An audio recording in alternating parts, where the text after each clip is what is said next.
How to be consistent with your fitness goals? This is a question I get all the time. You start off by saying you want to achieve this, you want to achieve that, and then 1 week later it's looking like it's not really happening, that motivation is gone and you literally don't follow through. So you keep on setting these goals for yourself that you never meet, and fitness becomes this thing that is unachievable, basically. Hi, I'm Gbemi. I'm a personal trainer and nutrition coach. Welcome back to my YouTube channel. On this channel, we break down fitness and nutrition in ways that is just easy for you to digest and also actionable, so you can cut the crap and just get the results that you're looking for. So one thing about me is I'm obsessed with building better habits. Earlier this year, I read a book called Atomic Habits by James Clear, and that really broke down the practicality of habit building for me. I would highly recommend you pick up that book if you're interested in up-leveling your life and building better habits. But I'm going to try to summarize some of the key points before I talk to you about how you can actually stay committed and stay consistent. So one of the things he talks about is making sure that the habit you're trying to build is easy. I know it sounds so basic because a lot of the time when we want to build habits, we want to focus on building habits that are completely the opposite of who we are now. But you need to realize that for you to get there, you need to start by taking a step that actually feels easy for you in order for you to commit. So if you're completely sedentary right now, if you do not move at all on a day-to-day basis, setting a goal of working out for 1 hour in the gym every day is probably quite unrealistic. I would really break it down to something that is super easy for you. So it can literally be while you're going to work, instead of taking the elevator, taking the stairs. Or it can literally be doing your lunch break, walking around your building for 10 to 15 minutes. You need to make a habit easy at the start, and once you've conquered that easy factor, then you can start to look for more of a challenge, because I know for a fact that you want to jump in there. I'm guilty of this. This is my key trait, okay? My thing is to always want to jump into things and just figure it out. But honestly, if you want to build a lifelong sustainable habit, you need to think about making it easy for you. And easy means breaking down the habit into the smallest action, like the smallest easily achievable action that you can do without thinking. It needs to be simple, it needs to be easy. He goes on to talk about so many more tricks about habit building, but making it simple and easy has been key for me. Another thing that has actually changed the game for me is choosing a habit that's enjoyable. So having some sort of positive reinforcement to every habit you're trying to build.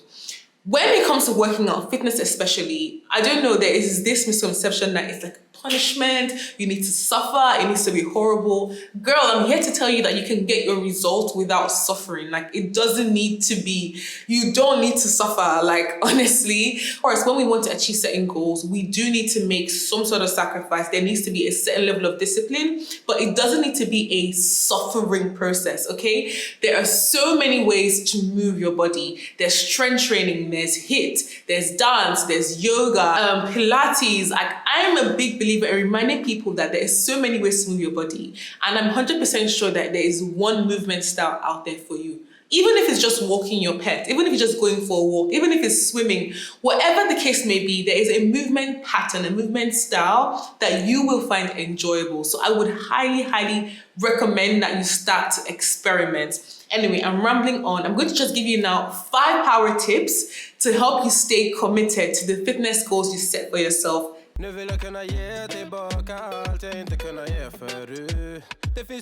Okay, so my first step here would have to be make a schedule, okay? If you don't commit to a certain time and put in your calendar and block that time out, it's going to be so easy for you to fill up that time with other things when the actual day comes. So if you want to be consistent, you need to prioritize that hour or 30 minutes of your workout into your schedule and plan it in advance. So I also like to go as far as knowing exactly what I'm going to do on Monday at 7:30, on Tuesday at 7:30. One thing I do like to do is making sure that I'm working out at the same time throughout the week. I think it just cues my brain to let me know that, okay, once it gets to 7:30, it's Gbemi's workout time.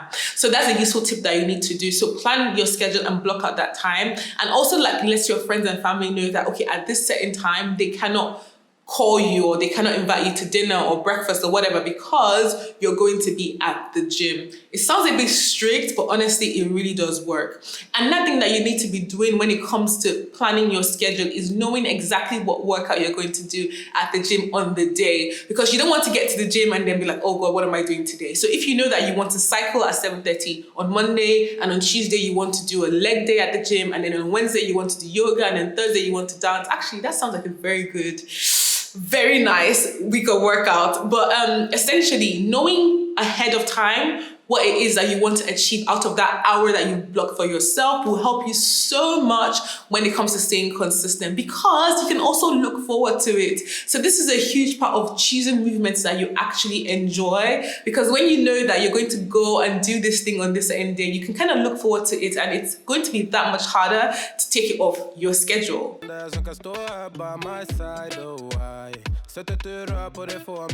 My next tip would be to find a workout partner. I know you know someone else who is trying to work out, who is trying to look good, who is trying to feel good. I know you do. Or if you don't know someone else who's trying to achieve the same goals and lives in a similar area that you do, then maybe start by actually doing the activity. And it's so easy to pick up friends at the gym or wherever it is that you do physical activity, because people are just moving and like the energy is like nice, you know? So find someone who has a similar goal to you and is able to accompany you on that journey so you can keep each other accountable. Working out with a friend is so much more fun. I feel like some of my best workouts have been done with my friends.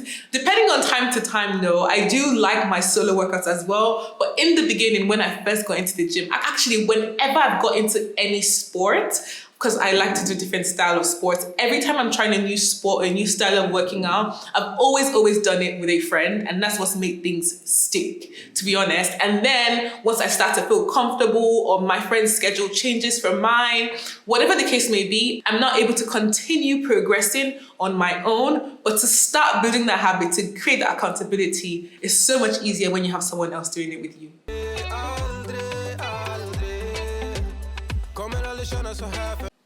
Tip number 3 would have to be set small, achievable goals. Girl, I know you want to conquer the world. I know you want to do everything, but like they say, the journey of 1,000 miles begins with one step, okay? One step at a time, one step at a time, one step. Oh, Jesus Christ.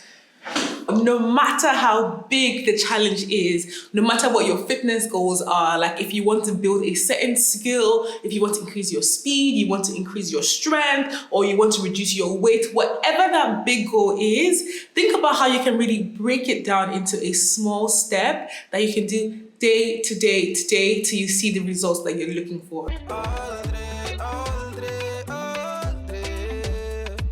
Make sure that you keep track of your progress. Tracking is such a motivation. I think a lot of the times when we talk about tracking, people definitely default to like tracking on a scale. I predominantly do not like tracking on a scale. It is a useful tool, but I just really don't gravitate towards tracking on the scale. There are other factors that you can definitely use to track your progress. I love taking pictures. Like I'm always like, oh, I look good today, take this picture. So taking a picture and like really comparing the difference can help you see how far you've come. In the mornings, I typically like to look at myself naked because I sleep naked and just kind of like see the muscle definition and growth in the areas I'm trying to build. I think that is just like a really fulfilling one for me. Another way to track your progress will definitely be to see how you feel in your clothes, just seeing how your jeans are fitting better, for example, or how a top is fitting better. That is such a good indication because we know how we feel in our clothes. Other things that you can track are definitely like your strength goals. So for example, knowing what your 1 rep max for any exercise is, or maybe you could do 1 push-up and now you can do 5 push-ups, or just really tracking how you're performing in each exercise, how you're feeling at the end of each exercise. I wouldn't necessarily say that at the end of your workout, it should feel easier, because if your workouts are starting to feel easier, then it might mean that you're not pushing yourself enough, because there's so many ways for us to progress our workouts. Workouts should be like an enjoyable challenge. So track your progress, whatever that means to you, whatever your goal is, however you're going to get there. Track yourself and see how far you've come, because that is such a motivator and helps you stay consistent, because you really want to see how much more you can push. Remember not to be too hard on yourself. This is a journey, okay? It's a process. Remember that. Because there will be some days that you do not feel like working out. There'll be some days that you're unable to work out. As women, we have certain seasons where we just don't feel like, going too hard. Like, it depends. So understanding that you're on a journey and it's okay to take some time off is really, really important. If you've enjoyed this video, please like and subscribe and let me know in the comments what you would like me to break down for you next. Thank you so much for hanging out with me, and I'll see you in my next video.